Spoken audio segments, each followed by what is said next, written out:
Tēnā koutou ko tīn tōku ingoa, nau mai hoki mai ki te mawhai, me tēnei Pūrongo Kiriata e pāna kia Wonder Woman. E hoa mā, kua tai mai tētehi kiriata tuahangata toa, kiriata hūpā hiro rangatira wātu ki oku nei whakaaro.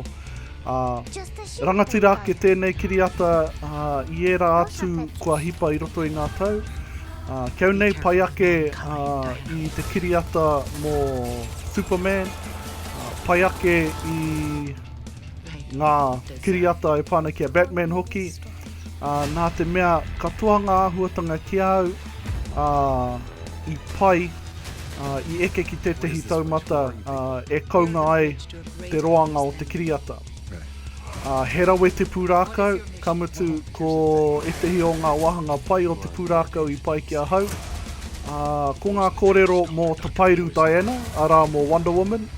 I ai e tupu ake ana i tōna kāinga, i te mascara. Ka mutu ko e rā kōrero e pāna ki ngā atua. I te wā i tupu ake a Tapairu Diana, a Wonder Woman. I waihangatia ia e tōna whaia ki te one pū. Ka mutu nā te atua nā Zeus ia i whakaora me te hao te atua.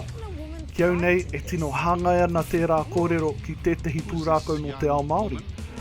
Ko ai atu tētehi wahine i ahu mai i te one. Ara i whakatōkia te ira atua ki roto i aia. Ai, e hoa mā, hine ahu one atu i tērā. Ai, tērā ngā wāhanga o te pūrākau mō te pakanga nui o te ao. Katoa era i pai i runga no i te kaunga o ngā kiri puaki. Ko tetehi o ngā tino kai whakari o ngā tino kiri puaki o tēnei pūrākau. Ko te tōna whākeke. Arā ko Tianara Antiope, Robin Wright. Kei haia ngā pukenga i te whakatu i ngā pū manoa. O tetehi wahine toa pēnei Tianara Antiope. Ngā ahuatanga katoa e whakatu ana i ngā pūmanoa rangatira. Te pūmanoa o tetehi tangata e mōhio ana me pewhia te ārahi i tana ope taua. Ka mutu tērā no tetehi wāhanga i tino ki te atona mana i te wā i whawhaitahi te tau wā Amazon me ngetihi o ngā hoia tiamani.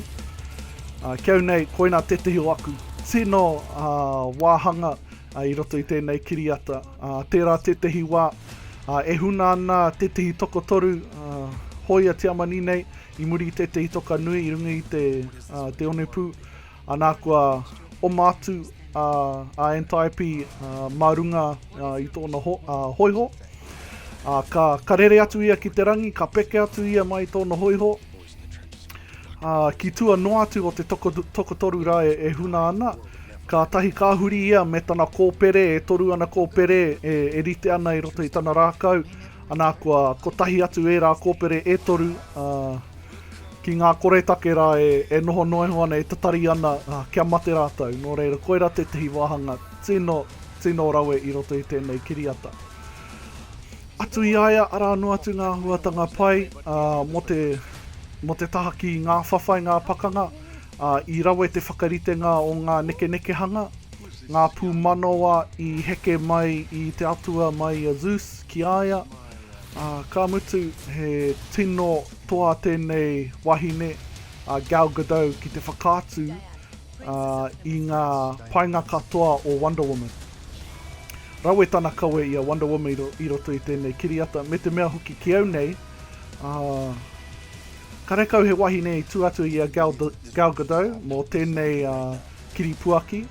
Ki au nei, kua ora DC Comics me a rātou kiriata katoa i a Wonder Woman. He rawe tēnei, ki au nei, nō reira. Tēnā koutou, haere ki te mātakitaki, tautokongia tēnei kiriata.